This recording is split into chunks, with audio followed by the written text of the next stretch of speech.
Donc, je poursuis la séance avec Madame Mirette Woodmatas. Est-ce que nous entend, Mrs. Woodmatas? Can you hear me? Mrs. Woodmatas is the senior expert in ICT at the African Union Commission. Elle va parler de l'interopérabilité des systèmes d'identité en Afrique dans la création d'un marché unique numérique.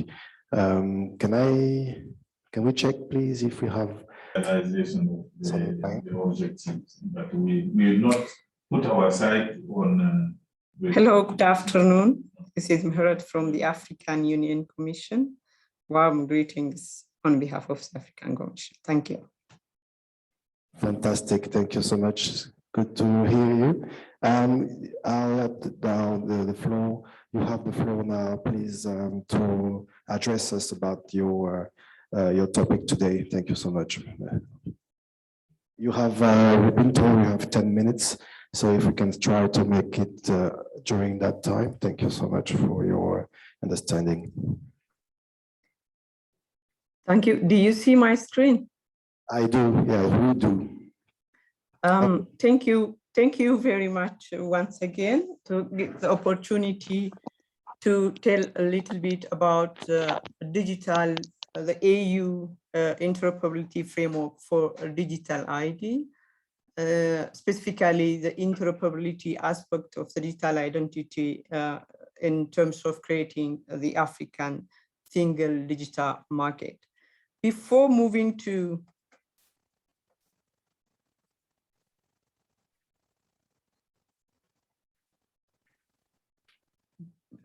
before going directly to that, let me say a little bit about the vision of the African 2063 agenda, or the Africa we want. That the vision is building an integrated, prosperous, and peaceful Africa, driven by and managed by its own citizens and representing a dynamic force in the international arena. We have also another big initiative called the Digital Transformation Strategy, which puts a vision for creating an integrated and inclusive digital society and economy in Africa that improves the quality of life of African citizens, strengthens the existing economic sector, enables its diversification and development, and ensure continental ownership with Africa as a producer and not only a consumer in the digital economy. The digital strategy, the transformation strategy, also underscored the importance of digital ID as a building block for the establishment of a digital single market in line with the African Continental Free Trade Area. But how are we going to achieve these big initiatives across Africa when hundreds of millions of people in Africa lack any form of legal identification? And then many have IDs that are not fit for the purpose in the digital era. Thus, many African citizens are facing challenges to prove their identity and hence are blocked from accessing services, governmental, financial, health, and so forth. And opportunities being created through both online and offline. And then all these people are forced to do informal activities within and across border. And hence, the Agenda 2063 called for a legal identity for our African citizens. The digital transformation strategy for Africa as well put a very ambitious target to avail 99.9% of Africa to have a legal digital identity as part of the civil registration process by 2030. This takes us to put an interoperable framework for the digital ID, because if we push digital IDs to solve the digital identity problems, and then if you consider only the development of digital ID in a country level, then we will be in a challenge to realize the vision set by the AU, the Agenda 2063, as well as the digital transformation strategy. The AU Interoperable Framework for Digital ID was developed by a team from various organizations led by the African Union Commission, and set a vision saying all people in Africa can easily and securely access the services they need when they need from both public and private sector providers, which will encourage inclusive and meaningful participation in the wider digital economy and the society, and allow services to operate with a greater trust and certainty. The framework also puts 3 key objectives: allow all African citizens to verify their legal identity offline and online, empower all African citizens with control over their personal data, including the ability to selectively disclose only those attributes that are required for a particular transaction. The personal information to be disclosed should be minimal, proportionate, and should contain only the information relevant to the particular transaction. And more importantly, it puts an objective to strengthen trust and interoperability among foundational identification systems of AU member states. It also sets out those principles as part of the framework. As you can see, we have 10 principles here: transparency in governance and operation, easily accessible, cost-effective financial and operational sustainability, and widely usable ID. That means this will help us very greatly to minimize, which we can see a bit later, the risk of exclusion, promote respect and uphold human rights and freedom, ensure technical integrity, including unique, secure, scalable, and accurate identity, guarantee the sovereignty for member states, the data sovereignty, notably digital identity data belongs to and remains in the control of Africa.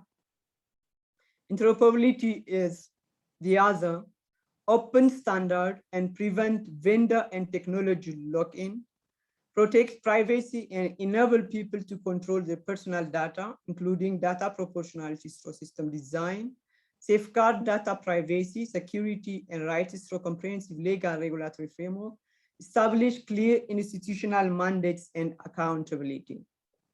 These are the high-level model for the proposed interoperability framework for the digital ID. It bases on foundational ID system in Africa, and then it will be work onwards. As mentioned before, any digital upcoming technologies have their own risks and opportunities. These risks, we are now talking about more than 500 million people are not included in the system. So maybe putting the very formal way of identifying people might block more. So we have to be very careful when we design the digital ID system, and bearing in mind that we have to protect those people not to be more excluded in the digital ecosystem. Erosion of personal privacy and data protection is also a huge risk that we might face if we don't strengthen the security and data protection of legal frameworks and infrastructure in AU member states. We might also risk proper definition of common standard and failure to follow and adopt the common standard by member states, which will greatly affect the interoperability of digital ID system in AU member states. So we are saying that member states has to own and lead the development of the common standard and communicate the same to AU member states during the implementation and provide regular monitoring support by Pan-African body. But here we have to emphasize that any kind of work needs to be led and done by Africans, because Africa knows African problems more than anyone, and Africans should be the one who drive the definition of those standards, requirements to be used by Africans. The challenges. So we know that we have various and fragmented policy and regulations in member states. We know also that we have inadequate infrastructure. We have very low internet connectivity, which is, if the updated report from ITU is telling us 67%. So these are the real challenge in order to realize those big ambitions to avail legal identity or the digital identity for all Africans.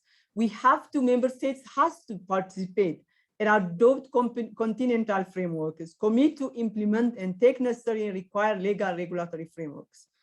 Also, member states should take in charge of setting the basic infrastructure. As we can see, most of the time we depend on donors or and the others to do this basic activity.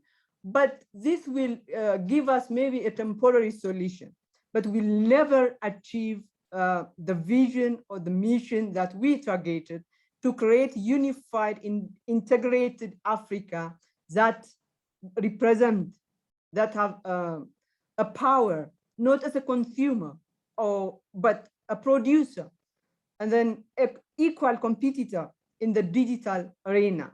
So member states should take charge to set the basic infrastructure, not only for the digital ID, but also the digital ID is based on the basic physical infrastructure, the electricity, and so on and so forth. If we are not able to mitigate the challenges, if you are not taking charge of solving our own problems, then realizing whatever we wish to have will be in danger. Lack of technical and financial capability at AU member states. Though this technical and financial capabilities at AU member states is different for different member states. We know that our member states are at different levels, but in order to have this one, so we have already heard a lot by Smart Africa Secretariat, the SATA or the WUI, and the UNECA initiative for the digital ID, and the East African community. They are trying their best to promote a peer-to-peer knowledge exchange among member states, as well as sharing experiences, sharing if something that works in Benin, we have to immediately take it up at a continental level, and then to bring that to bring the required integrity and then unification at the continental level. The other, maybe as we all know, is in inadequate data centers at national, regional, continental level. That's the risk that we are talking about. If we don't know where our personal data are, actually all our data are sitting. So we are very much risking the crucial resource, which is the current crude oil for the digital economy and society. So then we have to run and building national, regional, and continental data centers and promote their usage in Africa by Africans.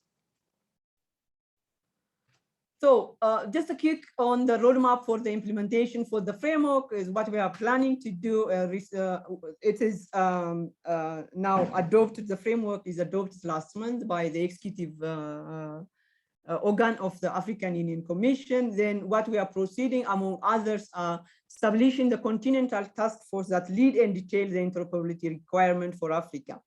And then we move to defining the common standards based on, actually, we are not creating new, or we don't have the intention to create new, but we build on the existing and then define common standard norms and rules that suits and responds to the African particular need, and realize the interoperable digital ID in Africa, and then do a pilot.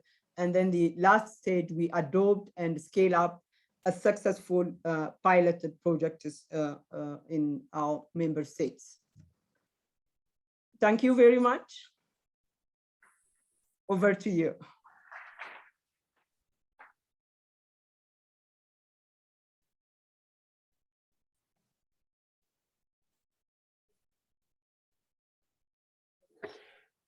Thank you very much, Mrs. Wood-Matas. I think that was a very interesting and very comprehensive presentation. Je vais demander maintenant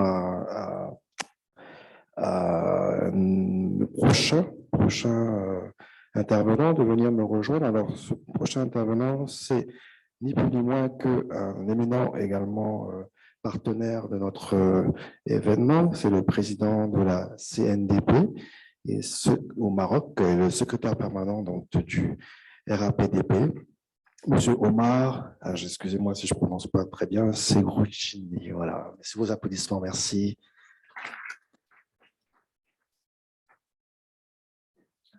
Merci. Alors, je teste.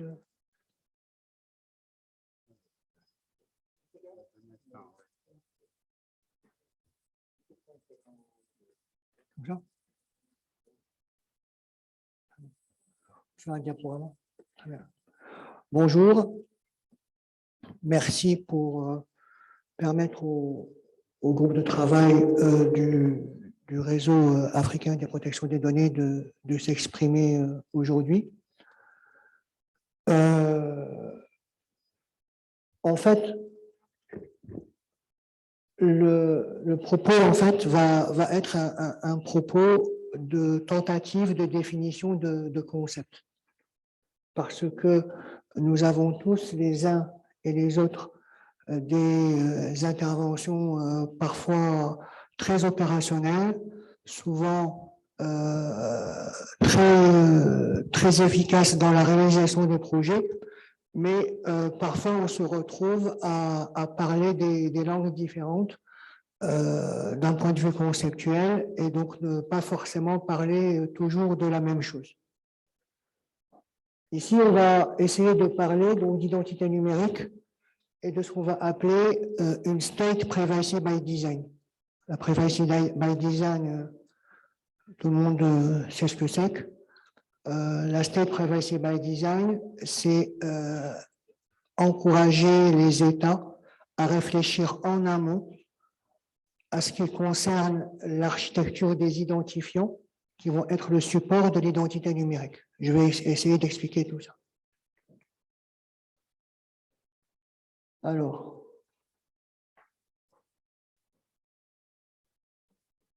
je ne sais pas comment ça marche. Ben, ça y est, la technologie ne veut pas entendre parler de la state privacy design. C'est là? Là-bas. C'est celui-là ou celui-là? Ça marche? Voilà. Donc, en fait, on connaît tous, depuis qu'on est tout jeune, le principe de l'iceberg. La partie apparente et la partie sous l'eau. Et la question pour nous aujourd'hui est pourquoi on cherche à s'intéresser à l'identité numérique. Parce qu'en fait, l'identité numérique, ce n'est qu'un moyen pour accéder à ce qu'on va appeler les données comportementales, les behavioral data, c'est-à-dire toutes vos habitudes de consommation, de navigation, d'achat, de vie. Et c'est ça l'enjeu. Aujourd'hui, la protection des données à caractère personnel, ce n'est plus le nom, le prénom, la date de naissance, le numéro de téléphone, le groupe sanguin. Ce n'est plus ça. C'est devenu tout ce qu'on va appeler les données comportementales. Et c'est ces données comportementales qui sont aujourd'hui un enjeu commercial, un enjeu de gouvernance, un enjeu politique, un enjeu de gestion, etc. Donc, on va essayer, et donc je trouve l'intitulé, le libellé du forum bien à propos, puisque c'est le forum sur l'identité numérique, c'est au-dessus du niveau de l'eau, et la gouvernance des données, c'est en dessous du niveau de l'eau. Et donc, on va essayer de voir comment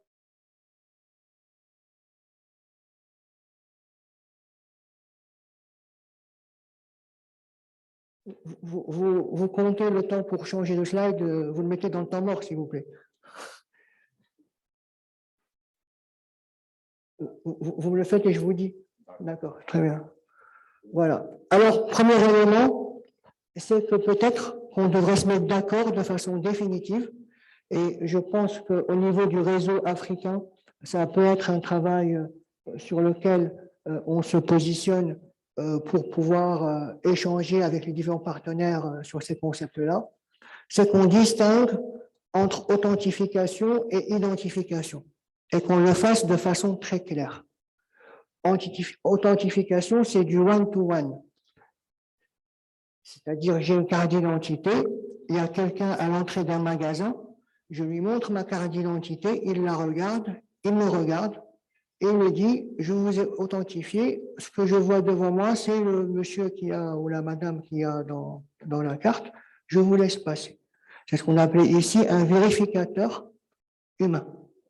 Mais il peut y avoir aussi un vérificateur applicatif, c'est-à-dire je mets mon visage devant mon smartphone et, et je mets ma carte d'identité juste derrière et il y a une application qui va voir si la personne que je suis est bien la personne qui est indiquée par la carte d'identité. Et puis, enfin, vous aurez l'occasion d'écouter tout à l'heure nos collègues de la DGSN, de la Direction générale de la Sûreté nationale au Maroc. Il peut y avoir une vérification avec un contrôle vers un serveur qui regarde si cette carte est toujours valide ou si elle a été révoquée pour une raison ou une autre. Mais ce contrôle-là ne va pas entrer dans la problématique des données à caractère personnel. Les données à caractère personnel ne sont pas impactées. De l'autre, plus bas, on a l'identification. L'identification, c'est du one-to-n. C'est j'ai une caméra devant une manif, je vois plein de gens, il y a une personne en particulier que je veux identifier et donc aller chercher son identité dans une multitude, une foultitude, parmi n identités. Je vais chercher. Et donc là, on ne va pas parler de vérificateur, on va parler de chercheurs, pour faire simple, mais chercheurs dans le sens moteur de recherche. Donc, il peut y avoir un chercheur humain, quelqu'un qui va aller compulser un ensemble de fiches qui sont dans son territoire, dans ce qui est sous sa responsabilité, ou un chercheur applicatif. Donc, une fois qu'on a fait la différence entre authentification et identification, il faut qu'on commence à qualifier les systèmes d'identité qui se présentent à nous. Et quels sont là-dedans les systèmes qui sont plus à même de défendre ou de protéger les données à caractère personnel. Donc, ce qu'on dit, c'est que plus on va vers l'authentification et plus on est dans le respect des données à caractère personnel. Ça ne veut pas dire qu'on ne fera jamais d'identification, mais on le fera s'il y a une procédure judiciaire ou s'il y a, parce que tout État est amené, et c'est naturel, à gérer ses intérêts de sécurité intérieure ou extérieure, s'il y a une problématique de ce type. Mais dans tous les jours, pour tous les jours, l'identification n'est pas un outil que l'on doit mettre, que l'on devrait mettre entre les mains de nous tous. Ça doit être quelque chose qui doit être contrôlé et bien structuré. Et ça, il faut qu'on comprenne que les solutions en fait, d'authentification ne remettent pas en cause l'identification. Et je peux vous dire la même chose autrement. Une des problématiques pour la protection des données à caractère personnel, c'est de veiller à ce que l'interconnexion entre plusieurs fichiers soit réglementée. Il faut soit qu'il y ait une loi, soit une procédure judiciaire. Il ne faut pas que cette interconnexion entre fichiers existe naturellement dans le dur, inscrite dans la solution tout azimut. Il faut qu'on puisse protéger les données à caractère personnel bien en amont dans la façon de concevoir la solution. Et c'est pour cela que je parlais tout à l'heure de State Privacy by Design, j'ai vu que certains cherchaient sur Internet. C'est pas la peine. C'est quelque chose qui a été créé par le groupe de travail. Donc, je peux passer à la slide suivante.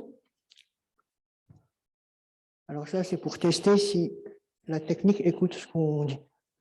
Est-ce qu'on peut passer à la page suivante? Merci. Donc, essayons de regarder un peu ce qui se passe. Et donc ça, c'est des choses qui ont déjà été présentées au sein du réseau.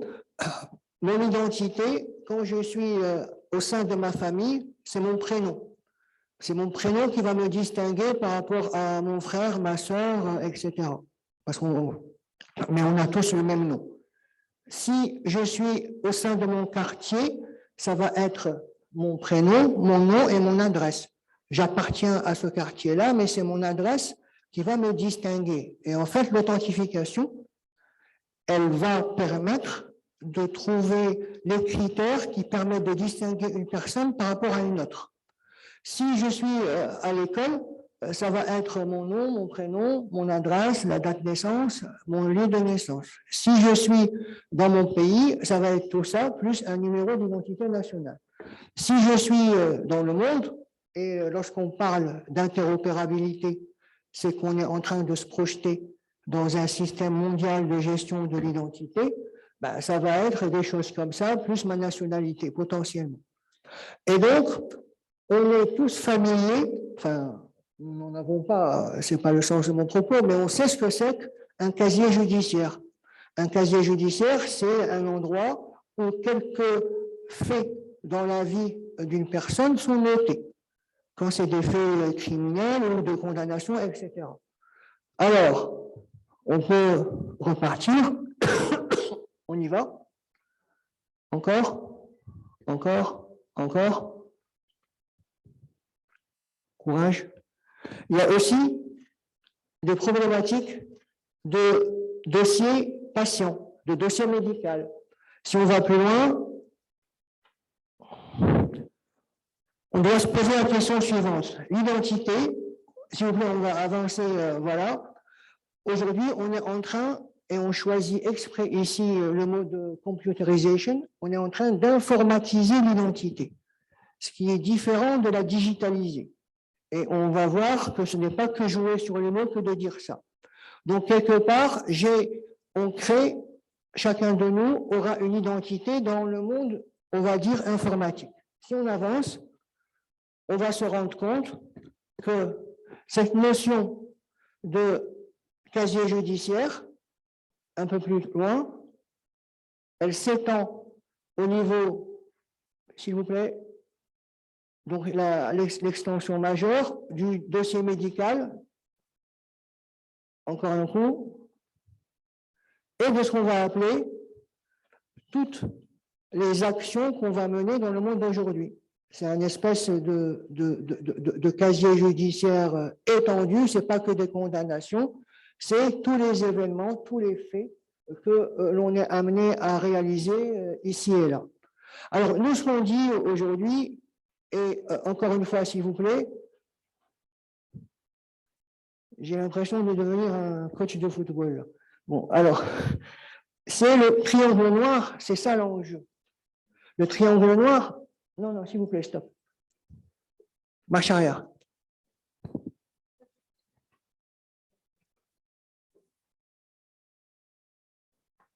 Vous arrivez au triangle noir, voilà. On va rester là. Aujourd'hui, c'est le triangle noir qui constitue les nouveaux modes de gouvernance par la donnée qui vont s'appuyer sur le ballon de rugby rouge. Et c'est là que ça se passe. Pourquoi? Parce qu'on parle d'intelligence artificielle, mais on oublie que l'intelligence artificielle est un traitement parmi d'autres et qu'il entre dans le périmètre de la réflexion sur la protection des données à caractère personnel. On ne peut pas aujourd'hui encourager l'émergence d'institutions séparées dédiées à l'intelligence artificielle parce qu'on effriterait tout simplement la force des lois de la protection des données à caractère personnel. Les algorithmes quel qu'il soit, c'est des traitements de ces données-là. Et quand vous regardez les lois de protection des données à caractère personnel, en fait, on ne les protège pas, les données, on ne les protège pas en les mettant dans sa poche. Aujourd'hui, c'est une mauvaise approche que de penser que pour protéger la donnée, il faut la mettre dans un coffre-fort. Aujourd'hui, il faut encourager la circulation des données. Il faut encourager ce qu'on appellerait plutôt la continuité juridique. Parce que parfois même, ces débats-là sont mal posés. Parfois, on nous parle de GAFAM, etc., mais le problème n'est pas les GAFAM. Le problème, c'est que, un, il faut que la donnée circule, et deux, il faut qu'on ait une continuité juridique. Sur la chaîne, il y a des maillons, il faut que chaque maillon soit atteignable d'un point de vue juridique. Si demain j'ai un litige avec un citoyen, que je puisse lui dire, ben, écoutez, étape 1, étape 2, étape 3, on va arriver à faire activer une loi sur chacun des maillons. Donc le problème n'est pas un problème de cloud ou pas de cloud, c'est un problème de continuité juridique. Et comme on dit continuité juridique, c'est comme lorsqu'on disait, si on prend le référentiel européen, au 19e siècle, l'argent, les gens pensaient qu'en le gardant sous le matelas, ils allaient mieux le protéger. Ils ont compris un jour que c'est en le mettant à la banque qu'il va être le mieux protégé. Donc, il n'y a pas de souci à mettre les données dans le cloud. Sauf il faut que le cloud se réfère à un dispositif juridique de la même manière que les banques, de façon internationale, respectent des règles au niveau international et ne font pas n'importe quoi. Aujourd'hui, on a une lacune quant à la juridiction au niveau du cloud. Et on ne peut pas admettre des juridictions commerciales, on oublie que c'est des plateformes commerciales, et garder les choses. Alors, je vous ai dit qu'on va avancer très vite, là je ne vais pas rester plus longtemps. Donc, il faut qu'on comprenne, revenez s'il vous plaît. Bon, il faut qu'on comprenne qu'il y a une différence entre informatiser une solution technique d'identité et digitaliser une société. Cette approche d'identité numérique doit être en cohérence avec tout ce qui concerne la digitalisation comme projet social et pas comme projet technique. La digitalisation est d'abord un projet social, sociétal. Donc, on peut avancer, on va sauter quelques slides puisque je vois que monsieur le modérateur se positionne. On avance, on avance, on avance, on laisse tomber ça. On avance, s'il vous plaît. Encore, encore, encore, encore, encore. Aujourd'hui, pourquoi on parle de State Privacy by Design? Parce que beaucoup de projets très utiles émergent, des projets dans le secteur de la santé, dans le secteur de l'éducation, dans le secteur de la finance, etc. Et on est tiré dans le raisonnement par ce front, cette partie de la réflexion qui est posée sur l'efficacité, sur l'intérêt général. Mais on ne fait pas attention suffisamment au fait que tous ces projets, on peut avancer, vont générer à droite, s'il vous plaît, vont générer à droite un ensemble de considérations au niveau des citoyens.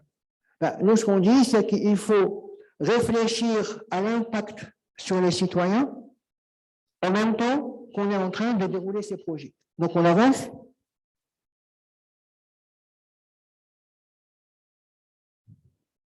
Vous pouvez avancer très vite. Là, vous faites marche arrière. Vous avancez. Encore. Encore, encore. On va laisser ça. Encore. Encore. Encore, bon, là, c'est juste pour dire que quelque part, nous sommes en train de vivre, on est en train de basculer dans une société de la traçabilité, puisque tout événement peut être tracé, mais on n'a pas convenu, selon nos référentiels démocratiques, à quel niveau de traçabilité on devait s'abstenir. Et quelle est la société de demain par rapport à ce niveau de traçabilité. Donc, on continue. Encore. Allez-y. On va juste conclure. Voilà. Et donc, revenez s'il vous plaît. Et donc, non, vous êtes allé trop loin. Avancez, voilà, avancez, monsieur. Avancez, avancez. Voilà. Juste la page avant. Juste la page d'avant. Une fois. Voilà, stop. Donc, à gauche, vous avez ce qu'on peut appeler les mécanismes d'identifiant unique. Lorsqu'on dit que, attention, il faut voir les choses autrement, on ne dit pas qu'il faut supprimer l'identifiant unique. On dit qu'il faut protéger l'identifiant unique. C'est-à-dire, la manière avec laquelle on va adresser l'identifiant unique, elle peut être avec le niveau 2 de la vie privée par des identifiants sectoriels qui nous permettent techniquement d'arriver à l'identifiant unique. Et donc, il faut aussi que dans cette vision-là, on considère que je peux avoir une carte, et vous verrez un exemple tout à l'heure, où quand je suis chez le fisc, je mets ma carte, c'est l'identifiant fiscal qui va être considéré, mais le mapping avec l'identifiant unique est possible. Et ce mapping-là, ce n'est pas monsieur tout le monde qui peut le faire, c'est l'État, quand il a une loi pour rationaliser, par exemple, les subventions sociales, ou quand il y a une procédure judiciaire, ou quand il y a autre chose. Et donc, quelque part, si on termine avec la page d'après,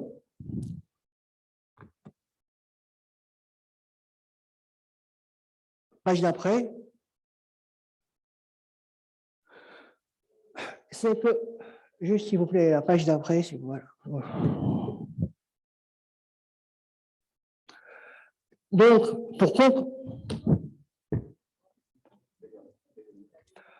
pour conclure, on dirait que les problématiques d'identité numérique au singulier ou au pluriel, ce n'est que la partie apparente de l'iceberg, que si on veut regarder de façon fine et sérieuse les problématiques de protection des données et de protection de la vie privée, il faut qu'on regarde la partie qui est sous l'eau, parce que c'est là-bas que ça se passe en termes de données comportementales, et que pour pouvoir adresser ça de la meilleure manière possible, il faut qu'on arrive à définir tous ensemble le bon lexique, le bon glossaire, les bons concepts, pour qu'on soit sûr qu'on est en train de manipuler les bons mots et notamment faire la distinction entre authentification one-to-one et identification one-to-n. Merci. Un dernier mot, le réseau africain des autorités de protection des données donc, a un groupe de travail dédié à ce sujet. Et donc, je pense qu'il peut être élargi à tous les experts et à tous les acteurs qui souhaitent réfléchir avec nous sur le sujet. Mais je laisserai Madame la Présidente le confirmer. Merci. Merci encore. On peut continuer, on peut applaudir. Monsieur Omar Sekrouchni, c'est ça? Merci pour cette intervention. Nous a instruit sur le State Policy by Design, je pense, et encourager effectivement la circulation des données. Parler également de l'enjeu des données comportementales, l'enjeu à la fois commercial, à la fois politique et social. Je pense qu'on aura l'occasion d'approfondir les échanges au cours du débat, qui va achever du moins juste avant le déjeuner. Sans plus tarder, je vais demander au prochain intervenant de me rejoindre ici sur le pupitre. Alors, il s'agit de monsieur Léopold Fiacre-Badian, voilà, qui est à la direction de l'automatisation des fichiers au ministère de l'Intérieur. Merci, sous vos applaudissements. Merci, Badian.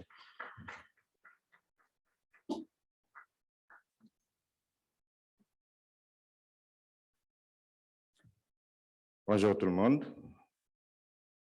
Et merci de m'avoir donné la parole. Je m'appelle Fiacre Bruno Badian, je suis commissaire de police divisionnaire. Je suis le directeur de l'automatisation des fichiers au ministère de l'Intérieur. Je suis en charge de la production de la carte nationale d'identité. Est-ce que ma présentation est prête? Non. Je suis aussi commissaire à la CDP. J'ai aussi l'insigne honneur de travailler auprès de Madame la Présidente comme commissaire à la CDP.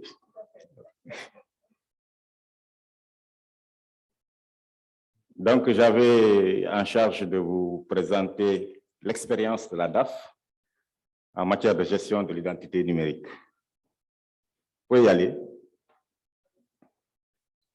Donc, la DAF a été créée par le décret 77 du 19 novembre 1977. Slide.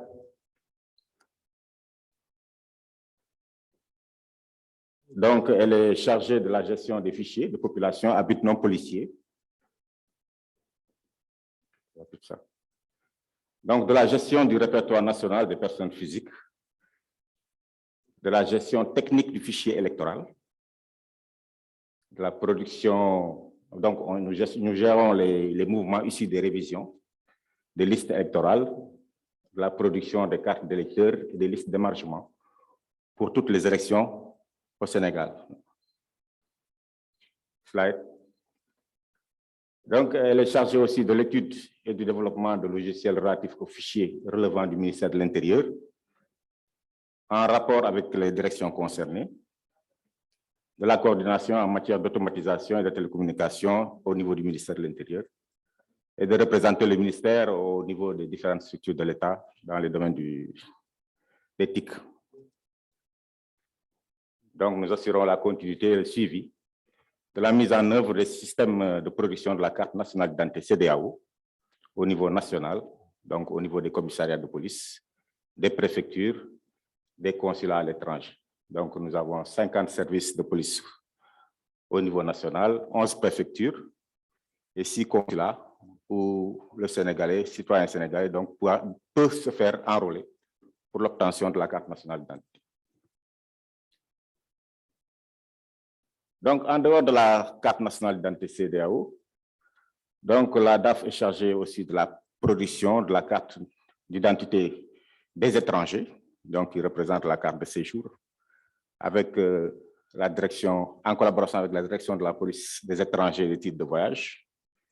Donc, de la carte d'identité des réfugiés, en collaboration avec le Haut Commissariat des Nations Unies pour les réfugiés. Actuellement, nous sommes en campagne dans la zone centre.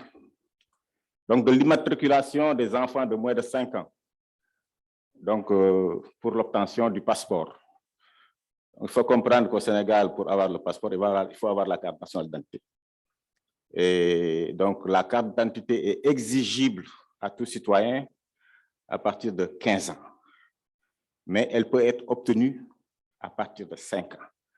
Donc, tous ceux qui veulent avoir un passeport à partir de 5 ans, donc, doivent se faire établir une carte d'identité. Ceux qui ont moins de 5 ans, donc, se font immatriculer. Donc, c'est-à-dire que nous produisons le numéro d'identification nationale qui leur permet de se faire établir la carte, le passeport. Donc, nous travaillons en même temps avec les opérateurs de téléphonie mobile qui ont un accès à notre base pour l'authentification des cartes qui leur sont présentées. Je crois que vous êtes trompé de présentation.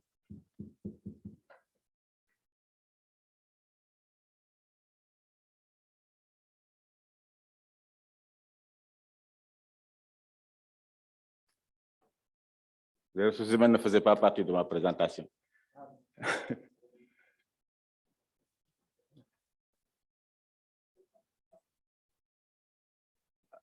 Donc, le dispositif d'établissement de carte d'identité, donc c'est un dispositif composé de différents modules qui sont déployés dans les sites au Sénégal et à l'étranger. Donc, il y a l'enrôlement biométrique, le scan de dossier, l'exploitation, la réception et la délivrance des cartes d'identité. Allez-y. Ouais, vous êtes trompé de...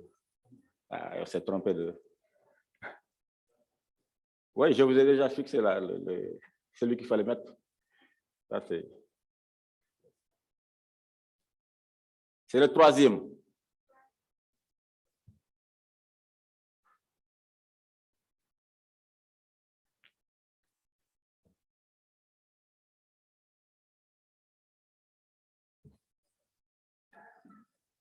Là, c'était un une présentation qui était faite aux auditeurs.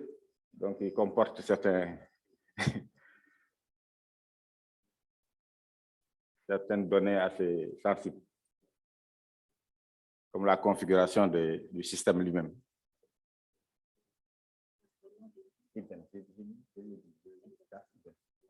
Oui.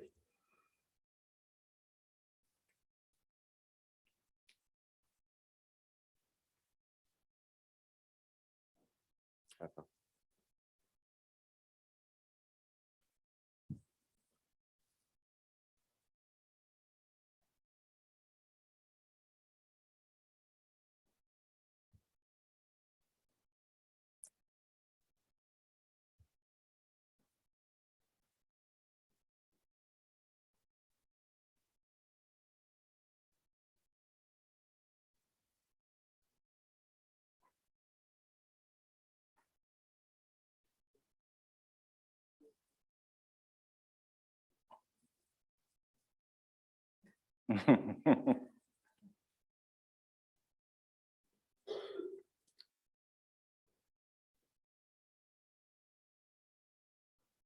Alors, le dispositif d'établissement des cartes d'identité biométriques, donc, les étapes sont donc la collecte des données. On commence par la collecte de données au niveau ça se passe au niveau de l'enrôlement. Le traitement, la production de la carte, la délivrance et le stockage. Donc, ce sont les 5 processus pour l'établissement de la carte d'identité. Slide.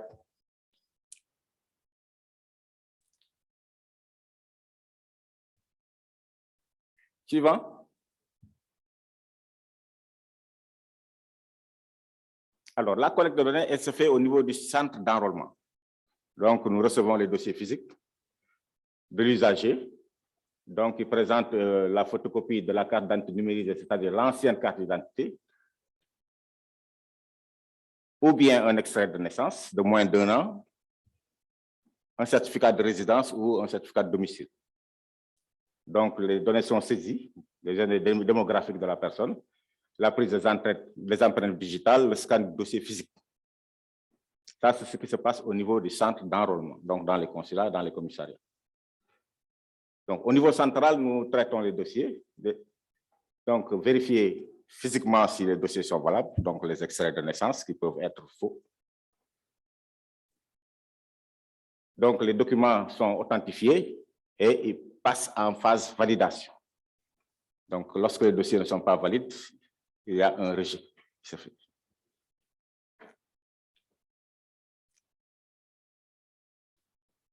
Suivant.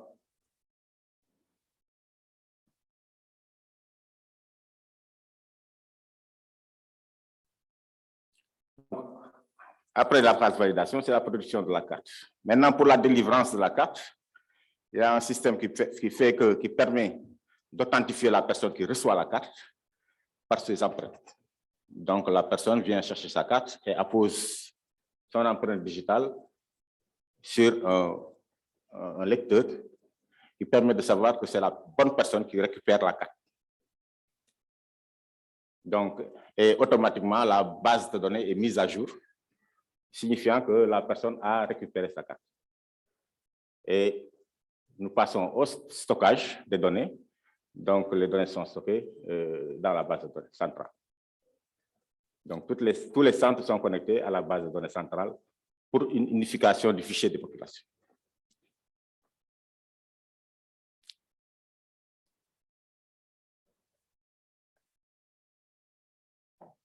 Alors, le dispositif, le contrôle sur l'extrait, c'est celui qui nous pose le plus de problèmes. Donc, la vérification de conformité et de légalité de l'extrait doit se faire a priori dans les règles, en observant un contrôle rigoureux sur la désignation du centre d'état civil approprié, l'écriture lisible des prénoms, noms, date et lieu de naissance, la nature de l'extrait, une déclaration, une transcription ou bien un jugement, la validité ou la date de péremption, jusqu'à 1 an. Hein. Donc, il faut présenter un extrait de naissance de moins d'1 an. L'authentification par la signature et le cachet de l'autorité signataire avec ses prénoms, noms et qualités. Slide.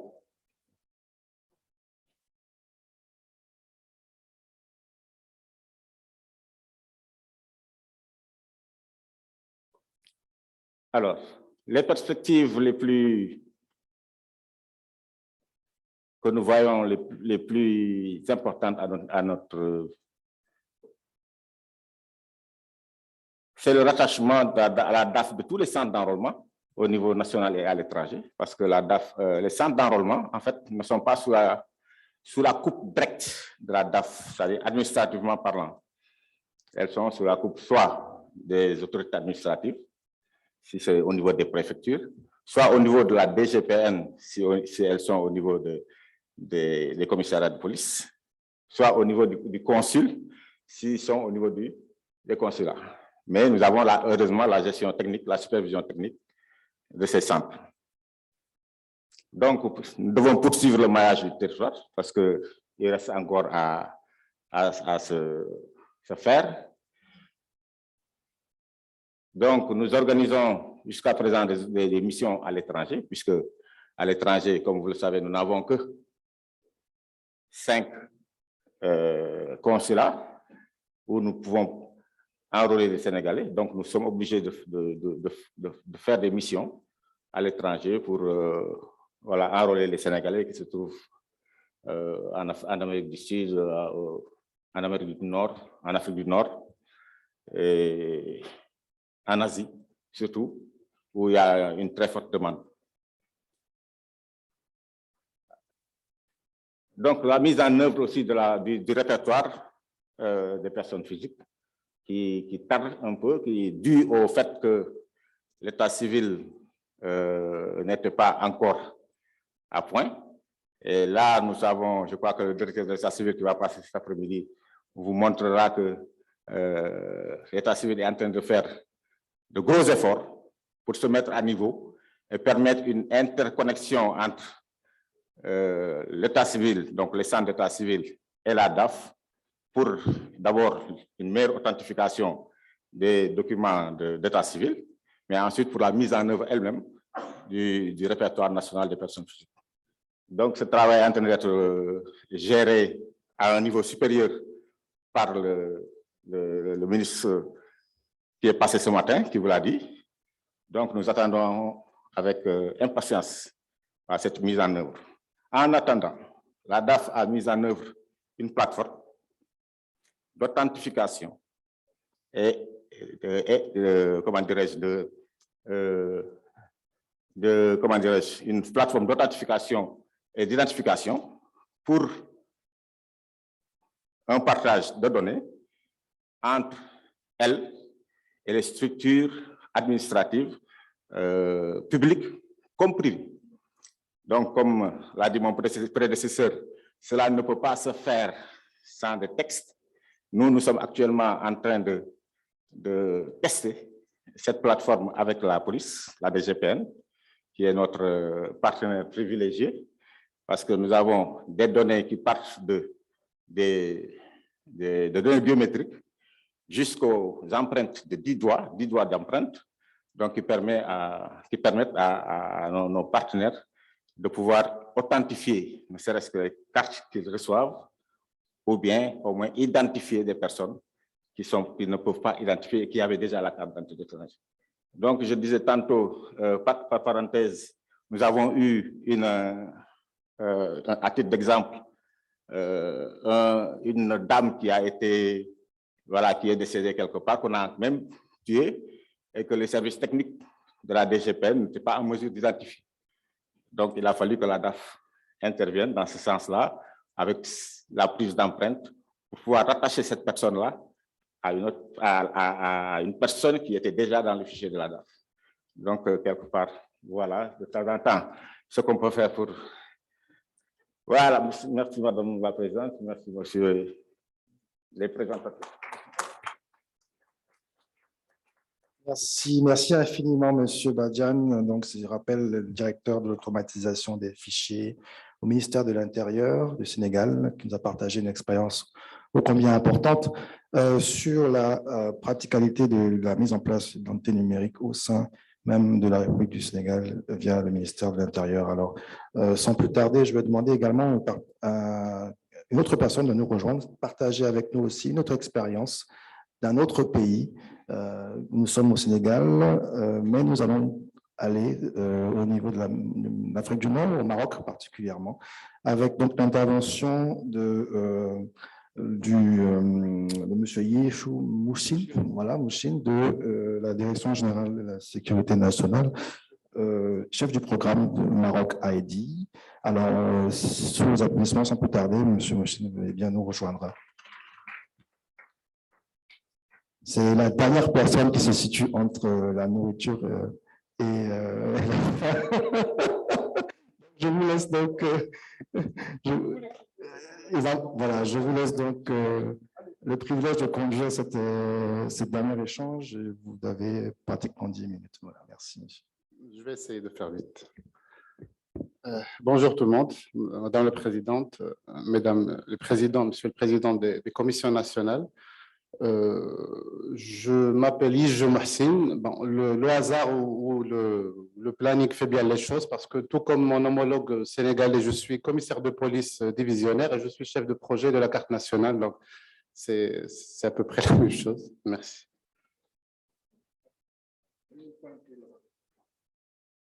Je vais essayer.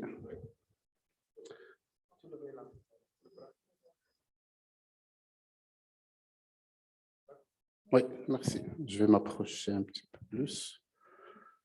Donc, comme je disais, je fais partie de la DGSN, qui est la Direction générale de la Sûreté nationale marocaine, qui est, en plus de tout le travail policier, qui représente l'État dans son devoir régalien, qui est DGSN, qui est l'institution de référence qui représente l'État dans son devoir régalien, comme je disais, et qui aide à protéger l'identité régalienne, qu'on appelle aussi identité civile ou identité citoyenne. Comment la DGSN fait cela? En empêchant qu'on se fasse passer par moi en tant que citoyen, qu'on accède à mes données ou en empêchant qu'on accède à mes droits, en instaurant la carte nationale d'identité au niveau du royaume. Ah, c'est bon à savoir, donc j'attends 2 secondes. Merci. Donc, le Maroc a une grande expérience en termes d'identité en général ou de carte d'identité électronique.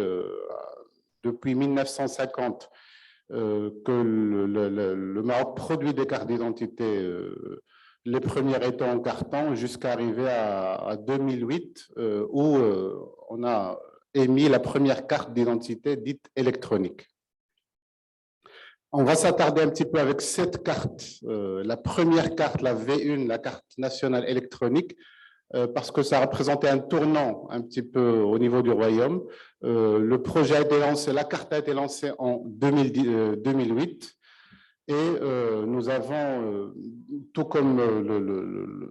Léopold l'avait présenté, nous avons des centres d'enrôlement un peu partout dans le royaume, plus de 135 déjà, plus bien sûr les consulats, l'ensemble des consulats à l'étranger.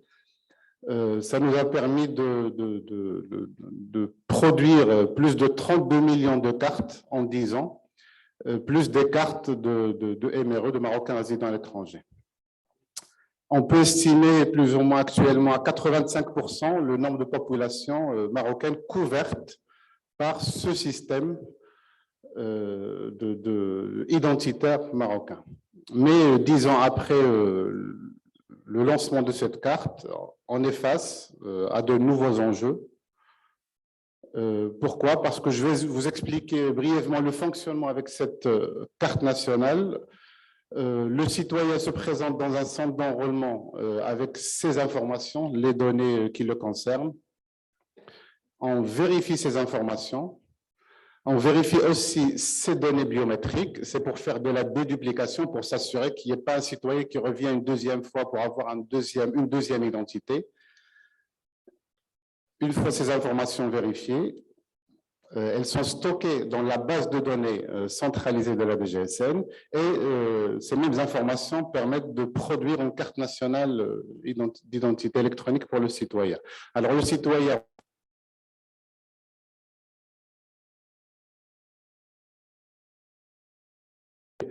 s'identifier au sens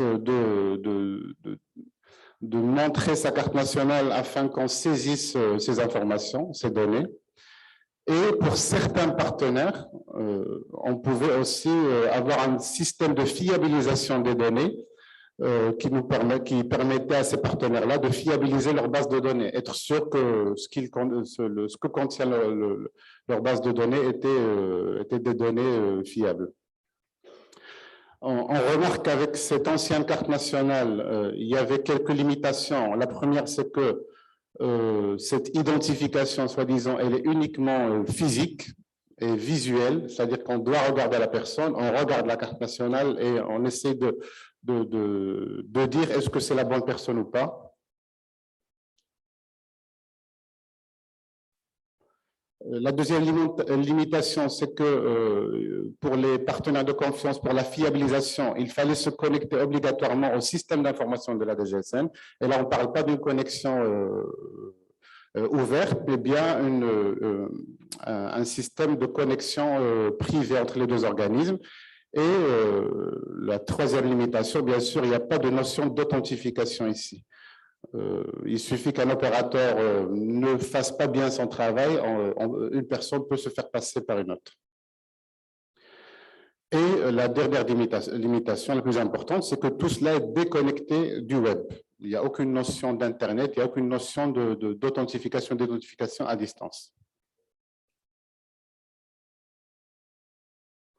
C'est pour cela qu'avec le nouveau document, on avait comme défi d'améliorer tout d'abord la sécurité et la durabilité des titres, de démocratiser le contrôle du document, parce que jusque-là, il n'y avait que les forces de l'ordre qui pouvaient vérifier l'authenticité d'un document, s'aligner sur le plan de développement numérique du Royaume, sur les différents plans de développement du Royaume, qui vont de la dématérialisation des procédures des documents et de la croissance des e-services, et surtout d'instaurer un climat de confiance générale pour les transactions numériques.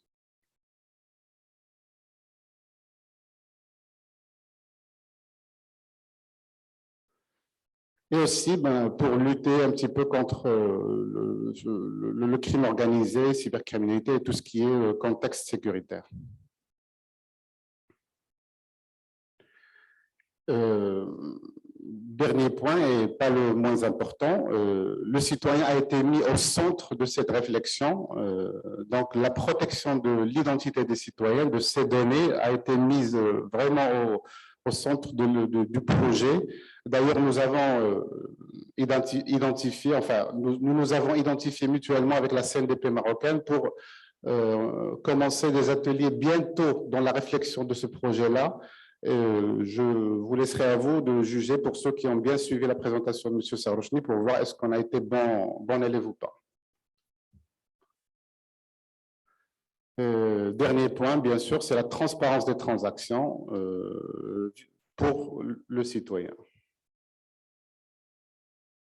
Alors, rapidement, quelques spécificités de cette nouvelle carte. Il y a un nouveau design, la durabilité a été améliorée et, comme j'ai dit, on a ajouté pas mal de nouveaux features, de nouveaux éléments.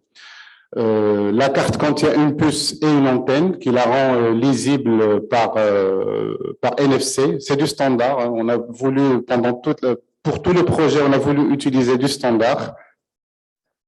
Il y a la possibilité d'accès rapide aux données, comme il y a la possibilité aussi d'intégrer de nouvelles données additionnelles si, par exemple, un ministère ou une administration le demande. Alors, comment nous voyons le fonctionnement avec cette nouvelle carte nationale? Toute la partie initiale d'enrôlement des citoyens, c'est la même. Par contre, avec sa nouvelle carte nationale, le citoyen peut s'identifier et s'authentifier numériquement cette fois-ci. Ce n'est pas un opérateur qui va vérifier est-ce que c'est la bonne personne ou pas, saisir les informations qui sont inscrites sur la carte, mais la transmission et la vérification se fait numériquement. Et aussi, par rapport pour les partenaires de confiance, le citoyen lui-même peut utiliser des services à distance en utilisant le service d'authentification en ligne que j'expliquerai là tout de suite. Nous avons aussi mis en service un système de vérification de la révocation des cartes. Comme vous le savez, il y a des cartes qui peuvent être volées, perdues ou des personnes décédées. Donc, nous nous assurons que ces cartes-là ne puissent pas être utilisées pour des services dématérialisés, sur des services en ligne. Donc, nous avons une base de révocation qui vérifie en temps réel le statut de ces cartes. Et je dis bien le statut des cartes et pas le statut des citoyens.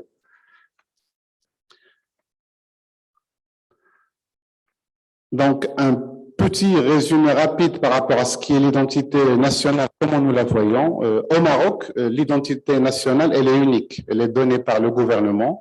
Elle rend le citoyen unique dans son État. Alors, il y a beaucoup de documents comme le passeport, les permis de conduire, des cartes de caisse de sécurité sociale, etc. au Maroc. Tous ces numéros-là ou ces cartes-là dérivent du numéro de la carte nationale d'identité. Alors que, en parallèle, il y a ce qu'on appelle les identités numériques qui, elles, peuvent être multiples. Une carte SIM, une adresse email, etc. représentent tous des identités numériques. Ça sert pour communiquer, pour commercer, etc. Notre objectif, c'est de rendre cette identité régalienne, de la dériver en tant qu'identité numérique ou ce qu'on appelle aussi une identité régalienne numérique. C'est ça l'approche qui a été faite par la DGSN. Pourquoi? Parce que actuellement, pour accéder à des services en ligne, un citoyen devait disposer d'un login et d'un mot de passe. Donc, il fallait avoir autant de login et de mot de passe que de services. Pour certains services-là, il fallait une présence physique parce qu'il faut à un certain moment faire une authentification de cette personne-là. Donc, on demandait aux citoyens de se déplacer à un certain moment et ou l'envoi des scans des documents. Le niveau de sécurité, bien sûr, était très faible. Ça dépendait des fournisseurs. Mais aussi, le citoyen peut les données. Il envoie ces informations, il scanne les informations, par exemple, il photographie sa carte nationale et il envoyait toutes ces données-là. Alors que certains services ont peut-être besoin que de l'âge de la personne, n'ont pas besoin de son numéro d'identifiant ou de son adresse. Et malgré tout cela, l'adoption des e-services reste très faible. Justement à cause de ces problèmes-là, ces inconvénients que ça engendre.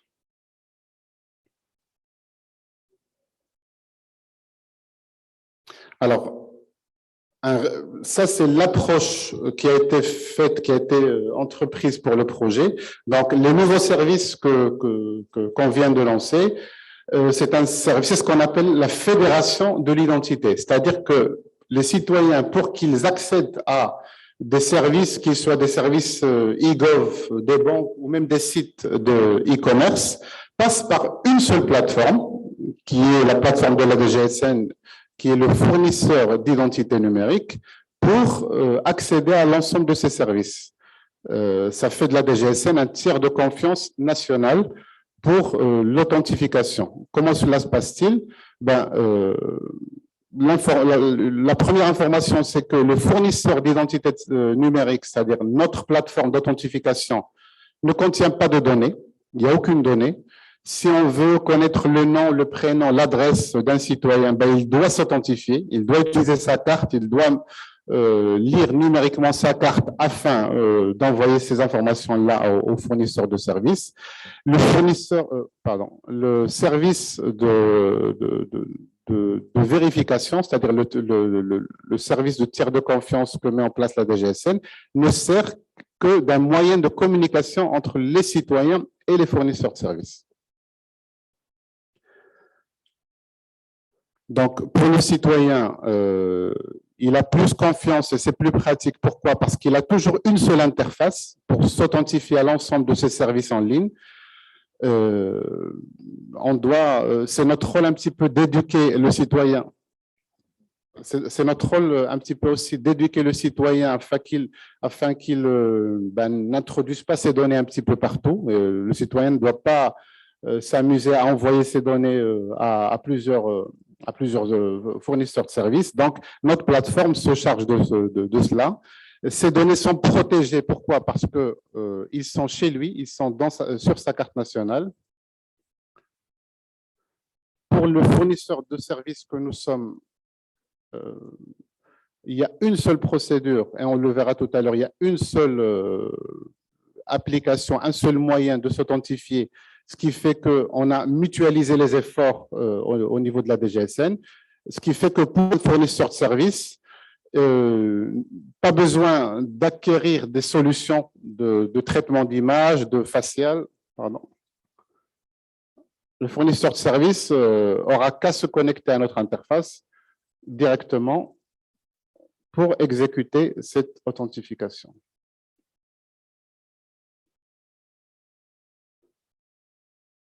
Alors, ce qu'on appelle, nous, cette authentification sécurisée, elle est en 3 étapes. Je suis chez moi, je suis un citoyen, je veux m'authentifier sur un serveur, sur un fournisseur de services en ligne. Donc, j'ai le droit de m'authentifier à l'aide de ce que j'ai, c'est ma carte nationale d'identité.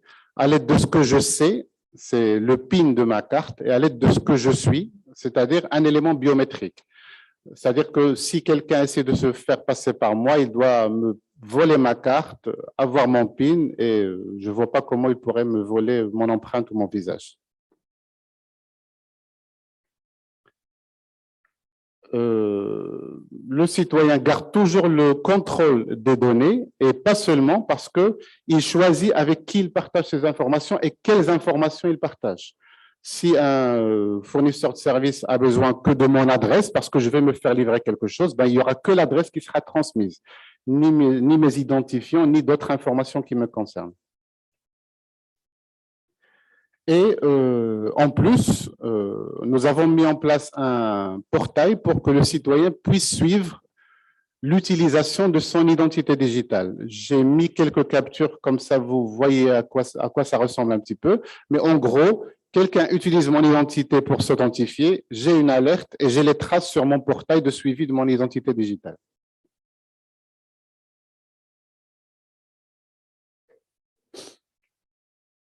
Est-ce que je vais assez vite ou pas?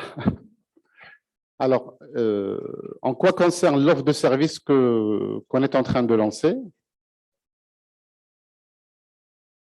Alors, il y a 2 types d'intégration. Là, on est dans la peau d'un fournisseur de services. J'ai un portail ou j'ai un service e-gov et j'ai besoin d'authentifier mes utilisateurs. Il y a 2 modes d'utilisation. Il y a un mode hors ligne pour ceux qui ne peuvent pas se connecter. Et là, quand on parle de connexion, on parle d'une connexion Internet, parce que notre service, il est sur Internet. Il n'y a plus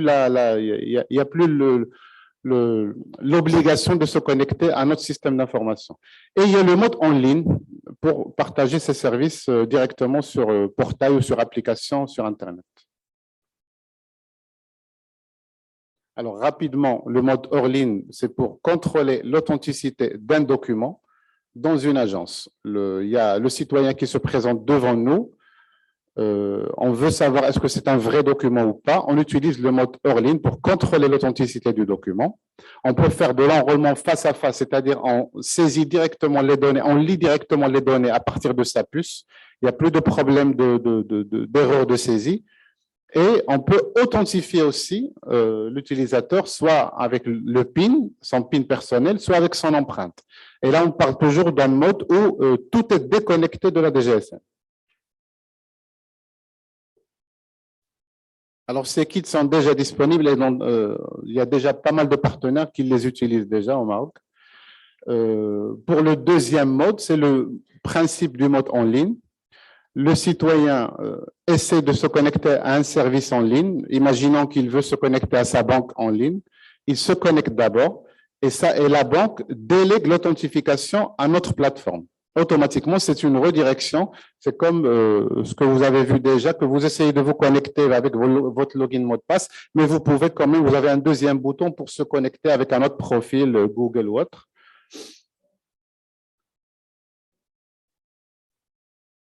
Donc, automatiquement, c'est nous, c'est la DGSN qui s'occupe de l'authentification avec le citoyen.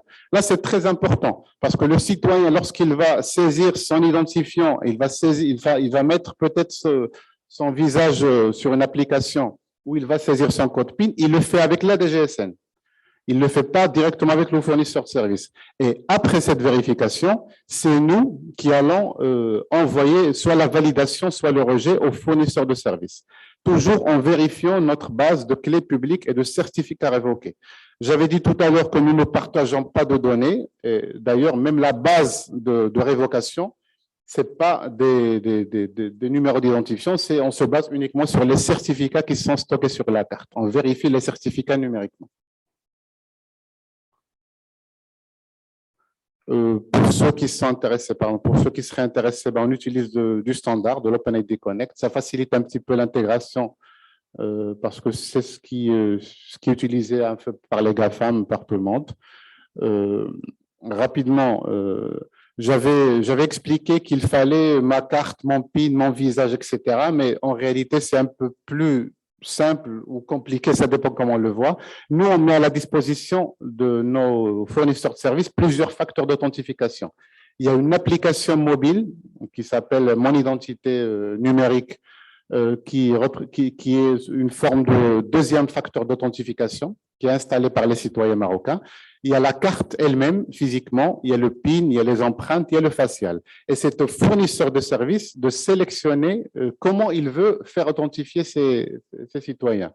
Pour des consultations médicales ou pour créer des entreprises, on peut dire que juste l'application mobile est suffisante. La même chose pour peut-être pour déclarer des naissances, etc. Pour accéder à mon compte bancaire, je peux spécifier que chaque personne doit mettre sa carte avec son code PIN sur son téléphone, mais une fois que je suis connecté à ma banque, je peux exiger que pour faire un virement au-delà d'un montant, automatiquement, le citoyen est redirigé encore une fois vers notre plateforme pour lui demander cette fois-ci du facial. Donc, on peut rehausser le niveau à volonté au sein d'un même service.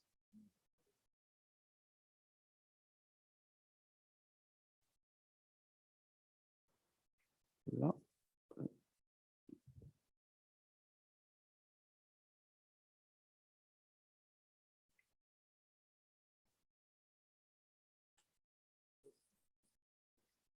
Le temps est...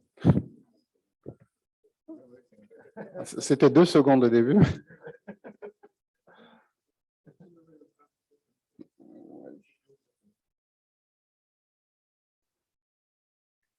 Ben, on est presque à la fin. Si, ah, c'est bon? Ah, ben, c'est pas bon du tout.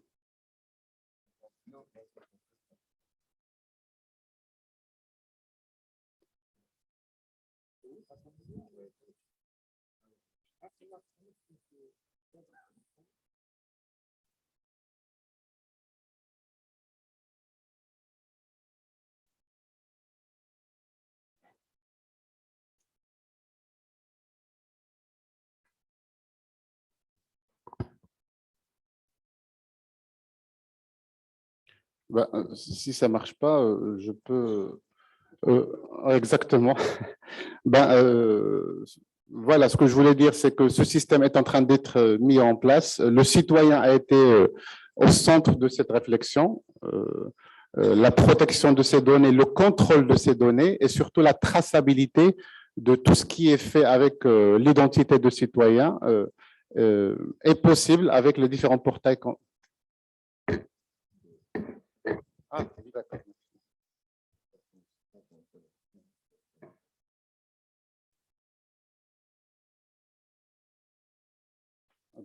Je ne pourrais pas vous montrer le portail citoyen, mais comme je disais, vous allez brancher directement celui-là?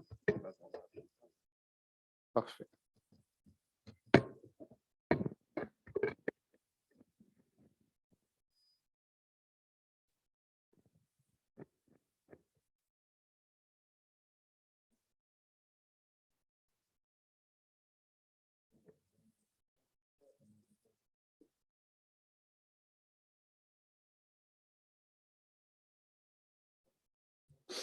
Ben, je continue entre-temps. Alors, les avantages pour le citoyen, comme on a dit, c'est une authentification unique. Tous les citoyens auront une application mobile qui leur permet d'utiliser les différents facteurs d'authentification, PIN, facial, etc. Tout est fait de notre côté. La sécurité de ces données, parce que les données, encore une fois, j'insiste, ils sont sur sa carte. On ne peut pas avoir accès à mes données si je n'utilise pas ma carte. Et je garde le contrôle toujours de mes informations parce que j'ai un portail qui me permet de voir les traces de là où je me suis authentifié. Pour les fournisseurs de services, eux, ils bénéficient de 6 services. Un service d'authenticité du document. Donc, je suis une banque, je veux vérifier à distance si une carte nationale est authentique ou pas. Je peux le faire avec cette solution. De l'identification, mais en exigeant la carte, c'est-à-dire je veux lire les données à partir de la puce d'un citoyen à distance. De l'authentification et de l'unicité, ou bien ce qu'on appelle de l'authentification anonyme.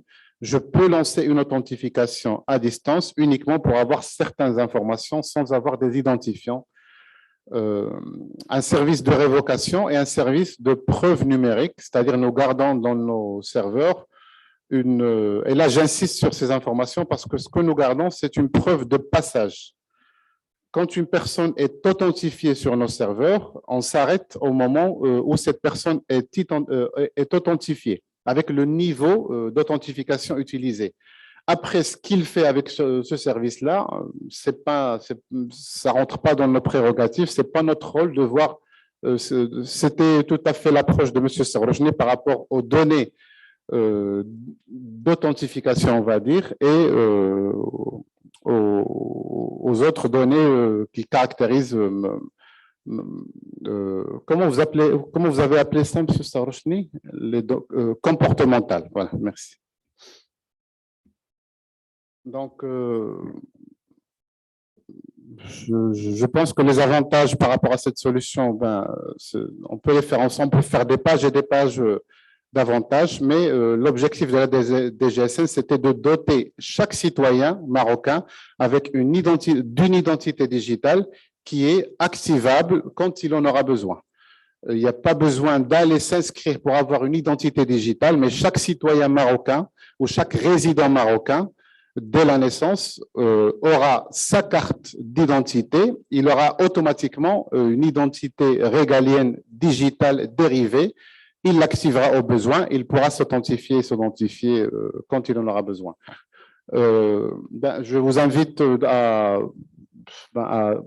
demander peut-être plus d'infos par rapport au groupe de travail sur un petit peu ce qu'on a fait, sur les différents benchmarks qu'on a lancés et sur le projet comme il a été fait pour le Maroc.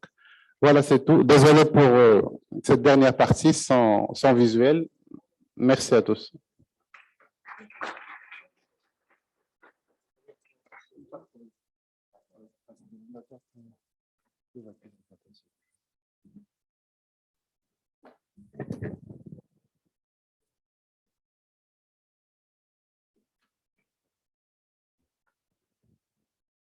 Merci, monsieur Yejou Moussine pour cette intervention, cet exemple très intéressant qui nous vient du Maroc, effectivement.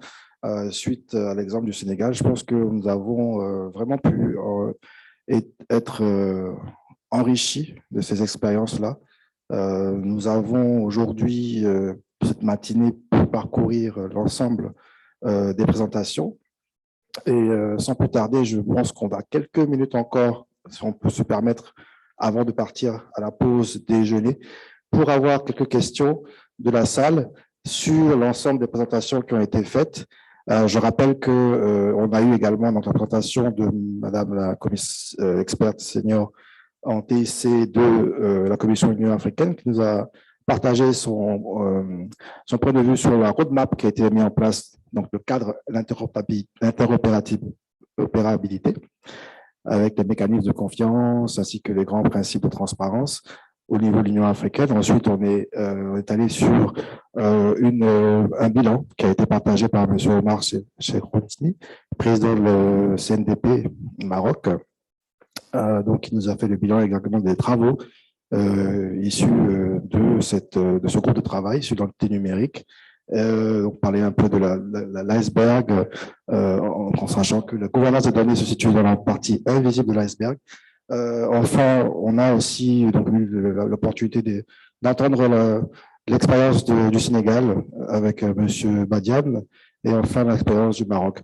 Je vais laisser la parole à l'assistance. Je pense que s'il y a des questions, j'ai mon partenaire, Monsieur Adama, qui a le micro, qui pourra se diriger vers vous. Donc, sans plus tarder, je crois qu'il y a une question là-bas, Adama, juste au fond.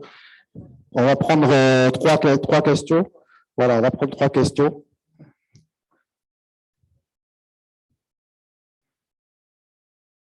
Si vous pouvez vous présenter, vous levez, donner votre nom, votre fonction et à qui s'adresse la question, s'il vous plaît. Merci.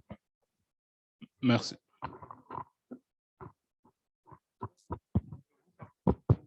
OK. Donc, merci beaucoup pour ces... OK.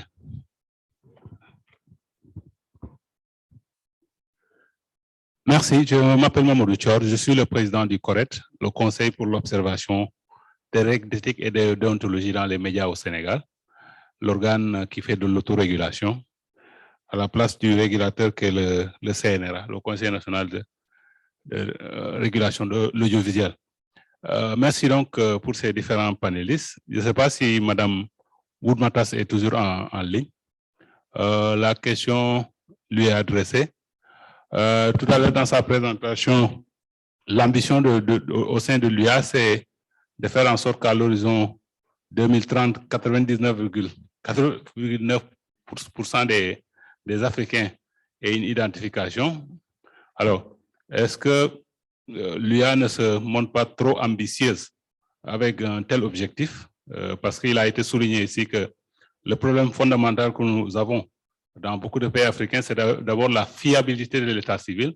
Et c'est un problème qui se pose dans pas mal de pays. Est-ce qu'elle donc pense pouvoir atteindre un tel objectif parce que c'est presque du 100%? Et si elle peut nous faire le point présentement en 2022, où ils en sont en termes de pourcentage, en termes d'identification à travers le continent. Merci. Merci, monsieur. On va donc te demander à la technique si Madame Wood-Matas est présente en ligne, si elle peut... D'accord, on va prendre une deuxième question. Alors, on va prendre une deuxième question. Je crois que monsieur Hassan Touré, c'est ça, voilà. Merci beaucoup. Alors, je voulais d'abord commencer par féliciter les différents intervenants pour la qualité de leur présentation. Alors, c'est juste une contribution, et ce n'est pas une question que je voulais poser, c'est une contribution. Je pense que l'on a beaucoup insisté sur la nécessité de l'harmonisation des législations en matière de protection des données à caractère personnel. Beaucoup d'intervenants ont insisté sur cette question. Je pense que c'est une question essentielle. Jusque-là, nous avons des approches d'harmonisation dans le cadre de l'Union africaine, dans le cadre de la CEDEAO, mais nous avons jusque-là des normes qui ne sont pas contraignantes et qui n'ont pas une portée continentale. C'est vrai que nous avons la convention de Malabo sur la cybersécurité et la protection des données à caractère personnel, mais la convention n'est pas encore entrée en vigueur. Il n'y a pas encore un niveau de ratification qui permet à la convention d'être applicable. Mais je pense qu'il nous faut explorer d'autres schémas d'harmonisation, peut-être des schémas même d'unification de nos législations. Ça peut être très ambitieux, mais je pense qu'il nous faut forcément aller vers ça. Nous savons qu'au niveau de l'Union africaine, nous n'avons pas encore des normes comme des règlements, c'est-à-dire des normes qui sont directement applicables dans les États. Nous avons des lignes directrices, il y a des lois types, mais je pense qu'il nous faut explorer d'autres schémas, aller vers des normes qui soient applicables, qui soient des normes contraignantes dans tous les États d'Afrique. Ça peut être très ambitieux, mais je pense qu'il nous faut forcément aller vers ça, puisque si on prend l'exemple de l'Europe, ils ont le règlement général, qui est une norme, qui est un règlement, qui est directement applicable dans tous les pays de l'Union européenne. Je pense qu'il nous faut forcément, à mon avis, aller vers cette réflexion pour, je ne dis pas harmoniser, mais unifier les normes en matière de protection des données en Afrique. Merci. Merci, Monsieur Touré. Je pense qu'il y a une intervention, c'est ça? Vous voulez intervenir, madame? Ah, vous pouvez intervenir. À ce que Papa Santouré vient de dire, vraiment, c'est pour m'en réjouir et vraiment pour peut-être compléter ce qu'il a dit. Je pense qu'effectivement, on devrait aller vers ça, mais je pense qu'il ne faut pas réinventer la roue. Il a évoqué l'expérience de l'Union européenne avec son règlement, mais je rappelle que l'Union européenne, pour mettre en place ce règlement, s'est appuyée sur ses autorités de protection. C'est véritablement le groupe des autorités de protection qui a travaillé d'arrache-pied pendant plusieurs années pour arriver à ce règlement. Donc, l'Union africaine, je pense qu'elle devrait peut-être se rapprocher du réseau des autorités de protection de la même manière que Smart Africa vient de le faire en ce moment. Je pense qu'il est très difficile, à mon avis, de travailler sur certains sujets, tels que le sujet très important qui a été évoqué tout à l'heure sur l'identité numérique, sans associer les autorités de protection qui sont chargées de la mise en œuvre sur le terrain et dans nos pays de ces programmes et de ces actions qui sont absolument fondamentales. On ne peut pas travailler en mettant de côté les gens qui ensuite devront suivre et faire le travail dans les différents pays. Donc, mettre en place des règlements, harmoniser nos législations, oui, harmoniser nos actions, oui, mais le faire avec les gens à qui on a confié déjà de le faire au niveau national. Ça, je pense que c'est très important. Et si on veut arriver à mettre en œuvre un règlement, eh bien, je pense que l'Union africaine doit se mettre au devant de la scène. Elle ne doit pas se mettre simplement dans un coin, appeler certains experts et dire travailler. Non, je suis désolée. L'Union africaine a un travail à faire, un travail de leadership à faire et un travail de vulgarisation à faire. Tout le monde s'émeut du fait que la Convention de Malabo n'est pas ratifiée. Mais la Convention de Malabo n'est pas ratifiée parce qu'on n'a pas pris ce travail et ce problème à bras le corps. Il faut que l'Union africaine s'investisse dans ce programme.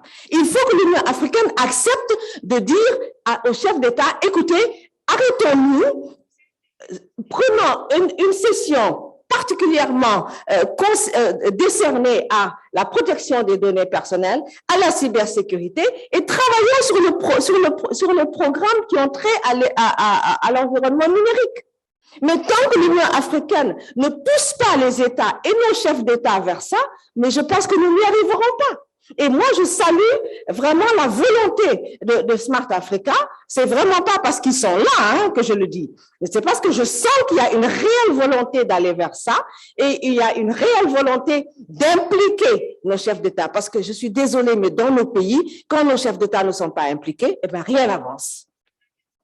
Donc, il faut les impliquer. Il faut qu'ils soient les premiers ambassadeurs de ce que nous faisons. Il faut qu'ils soient les premiers ambassadeurs de cette société numérique que nous voulons. Il faut qu'ils soient les premiers ambassadeurs de la protection des données personnelles dans nos pays. Et ça, on ne peut pas le faire en dehors de l'Union africaine. L'Union africaine doit prendre ses responsabilités. Et avec les bonnes personnes, avec les personnes que les États ont mis au devant de la scène et à qui on a confié des mandats dans ce cadre. Je suis désolée peut-être de dire les choses comme ça, mais je suis désolée, j'espère que je n'ai heurté personne, mais c'est vraiment ce que je pense. Merci, Madame Awenjai, cette intervention engagée. Merci beaucoup. Alors, je vais prendre une dernière question ou alors une intervention. Je crois, Madame Patricia, you have the floor, please. And thank you. I feel the sentiments that Awa has just expressed. And I've been fortunate to be involved with both the EU planning of the GDPR and the AU for the last 5 years. I think currently we have moved so far forward from where we were 5 years ago with the AU trying to push through the Malabo Convention without connecting with the users of the convention, that being the data protection authorities and the cybersecurity experts in Africa.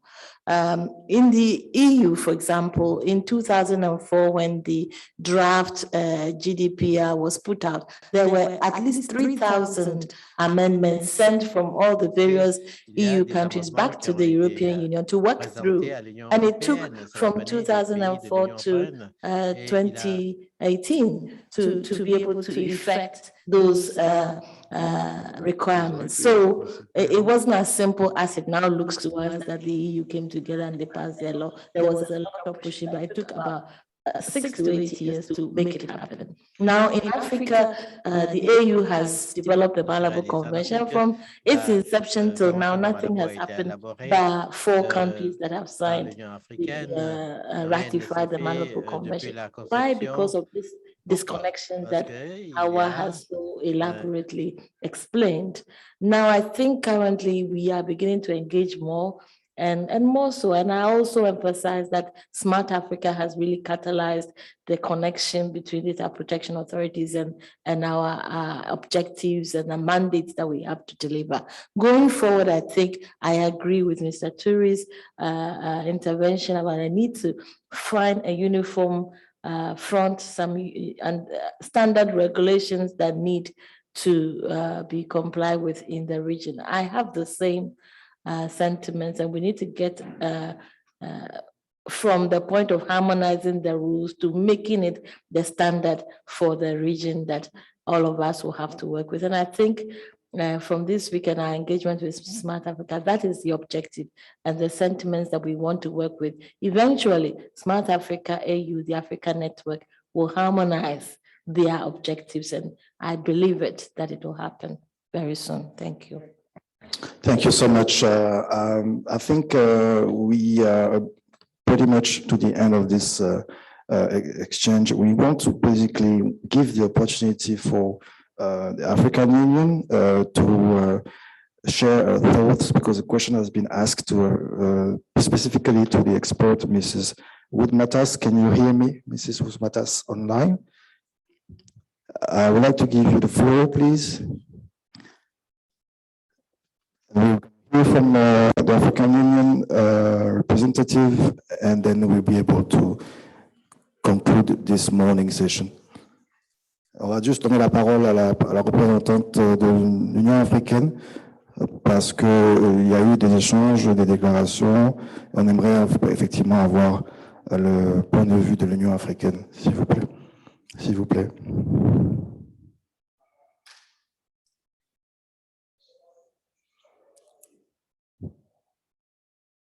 Et elle était là tout à l'heure, je pense que...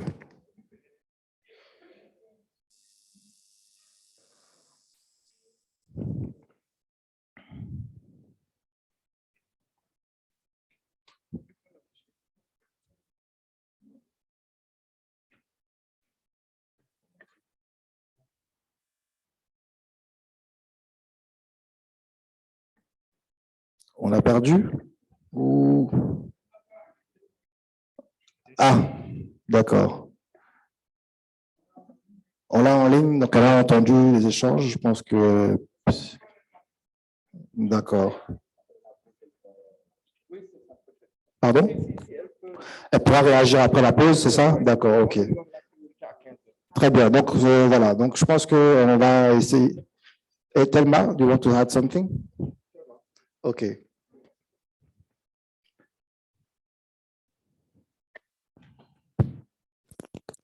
Thank you very much for the opportunity. And thank you, Madam Awa. Thank you, Madam Patricia, for putting this together. I just wanted to address my colleague here, the concern that he raised. Just to add that